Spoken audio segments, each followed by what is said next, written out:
Hello जय जगन्नाथ आपण मैंने घरे खूब सरल उपाय शैम्पू बन पारे मु ट्राए करुँची बहुत भल रिजल्ट आसे देखिए आपण हेयर सिल्की शाइनी हेबा सह भल क्लीन हेब आपण को कौन सी केमिकल शैम्पूर आवश्यकता पड़ोनी प्योर एंड नेचुरल उपाय शैम्पू बनइबे आसतु प्रस्तुत करवा।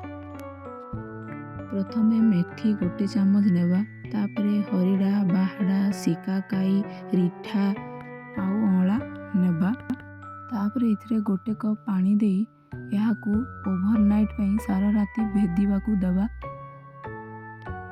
आपण चाहिए इथिरे गुंड भी नहीं पारिबे से सबू गोटे मिक्सचर ग्राइंडर नहीं कि भल भाव ग्राइंड करदेवा।